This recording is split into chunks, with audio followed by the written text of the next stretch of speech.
चला था जब वो होटल सेक्टर, यूरोप को लेकर वो डिमांड एनवायरनमेंट, तमाम खबरें आ रही थी कैसे रिवेंज टूरिज्म पिकअप कर रहा है। रेटगेन अच्छी रेटिंग करी, उसके बाद करेक्ट होकर कंसोलिडेट कर रहा है। खैर इस समय अपडेट है कि इन्होंने एक और सब्सिडी का गठन यूएई के लिए करा है, रखेंगे रडार पे इसको। एक और ये देखिए कंसोलिडेट ही कर रहा है लार्जली। एक और स्टॉक है वो अहलुवालिया कॉन्ट्रैक्ट्स, लेकिन इसमें बुल्स एंड बियर्स के बीच में बहुत तगड़ा टसल चल रहा है। इससे पहले भी मैंने मेंशन करा था, ऑर्डर बहुत रोज आए दिन ऑर्डर बैक करने के अपडेट्स आ रहे हैं इस कंपनी की तरफ से। पीस में छोटे छोटे ऑर्डर्स आ रहे हैं। कल भी 55 करोड़ रुपए का ऑर्डर का अनाउंसमेंट था। पहले तो ऑर्डर का बता देता हूँ। पंजाब की कोई यूनिवर्सिटी में हॉस्टल कंस्ट्रक्ट करना है और ये मेरे ख्याल से कुछ अगले 16 महीने में शायद एग्जीक्यूट करना है। पर पॉइंट ये है कि ये तो आज छोटा ही ऑर्डर क्वांटम में, पर इस बीच बहुत सारे ऑर्डर्स के अनाउंसमेंट ऑफ लेट लगातार ये कंपनी कर रही है। लेकिन चार्ट एक बार स्क्रीन पे रखिएगा और हुआ तो वो कैंडल स्टिक रखिएगा तो उससे समझ में आएगा कैसे वो टसल ऑफ लेट बुल्स और बियर्स के बीच में पिकअप होती हुई स्टॉक में देखने को मिल रही है। तो वॉच आउट करिएगा कि यार निकल पा रहा है उस कंजेशन जोन से या नहीं मीनिंगफुली। खबर ठीक है, बार बार ऑर्डर्स के फ्लोज आ रहे हैं, इवेंचुअली चलने की तैयारी हो रही है। देखिए बिल्कुल कंसोलिडेट कर रहा है, टसल क्लियरली विजिबल है। अब ट्रिगर क्या बनेगा स्टॉक के लिए पता नहीं, हालांकि बहुत छोटा ऑर्डर है इस कंपनी के साइज के लिहाज से, पर इन ग्रीन रख के चल रहा हूँ। तो ऑर्डर बैग ही करा, अच्छी खबर है। 3 हो गए। अच्छा, मेरे में पहला तो बहुत ही आपने हेडलाइन में बहुत विस्तार से बताया है, पेटीएम। ये सिर्फ इसलिए क्योंकि इन्होंने एक बाईबैक करने जा रहे हैं 13 दिसंबर को शायद बोर्ड बैठक है, उसमें ये वो है लोग, मैंने कल ट्विटर पे अपडेट डाला था तो लोग खूब भरे हुए हैं, बहुत भरा हुआ है। मुझे डर इसमें कि लोग इतने भरे बैठे ना कि जैसे ये 100 रुपये मान लो ऊपर गया तो बेचने आ जाएंगे, है ना। हालांकि बाईबैक कितने पे करते हैं ये सब चीज़ें बहुत उसके बाद पता चलेगा। हाँ, और अभी तो लार्ज प्लेयर्स अब्सॉर्ब कर रहे हैं सप्लाई को, काफी बड़े प्लेयर्स चेक इन कर रहे हैं। ठीक है, इनके कितने करोड़ों के हिसाब से शेयर होंगे इनके पास, है ना। तो, लेकिन आज के लिए बुक्स पे कैश है वैसे, बुक्स पे हाँ कितना, ये कैश गजलिंग बिजनेसेस हैं। इनको बायबैक से शेयर सपोर्ट करने की जरूरत है कि धंधे को प्रॉफिटेबल करने के लिए उस कैश का इस्तेमाल करने की।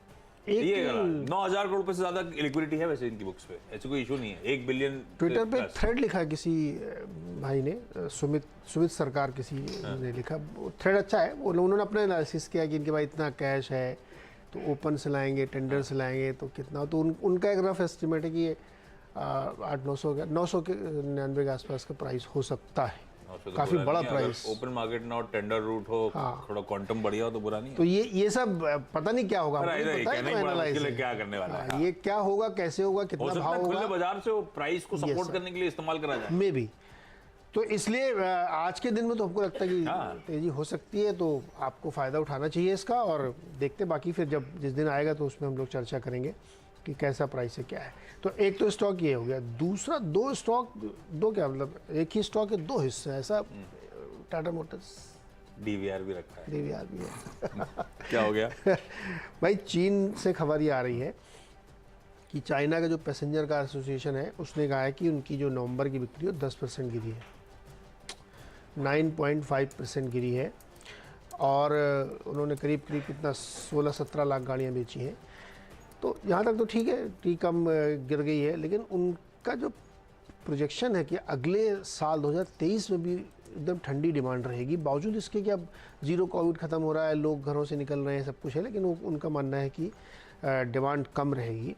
तो ये थोड़ी सी चिंता की बात हो सकती है टाटा मोटर्स के लिए। हालांकि अचानक से कुछ भी बदल सकता है, लेकिन इसी में आप एक चीज़ और ध्यान रखिए कि टेस्ला ने भी अपनी शंघाई की प्रोडक्शन गिरा दी है, कम कर दी है, क्योंकि डिमांड नहीं आ रही, एक्चुअली नहीं आ रही है। तो थोड़ा बहुत असर इसके ऊपर सेंटीमेंट के तौर पे हो सकता है, क्योंकि इनके लिए भी बहुत बड़ा मार्केट है JLR के लिए। तो टाटा मोटर्स और DVR रेड में रख लीजिए। देखिए स्क्रीन पे, हो सकता है कि ना भी हो रेड, ग्रीन में ही चला जाए, लेकिन फिलहाल रेड में रखना चाहिए क्योंकि खबर अच्छी नहीं इनके लिए।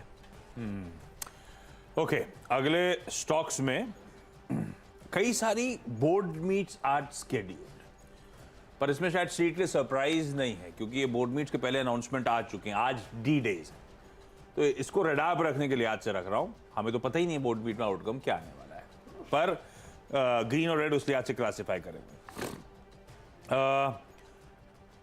एस्ट्रा या अस्त्र माइक्रोवेव प्रोडक्ट्स, और इसको एक्चुअली अस्त्र है, कभी केवाईसी पूछा क्या? अस्त्र ही है। अस्त्र माइक्रोवेव प्रोडक्ट्स, इसकी बोर्ड मीट है आज। 400 करोड़ रुपए जुटाने की योजना है, और 400 करोड़ रुपए जुटाने के लिए हो सकता है शेयर्स के जरिए हो, वारंट्स के जरिए हो, तो स्ट्रीट का इंटरेस्ट आएगा शेयर भाव के लिहाज से। अदरवाइज एक ये भी कह रहे हैं कि डिबेंचर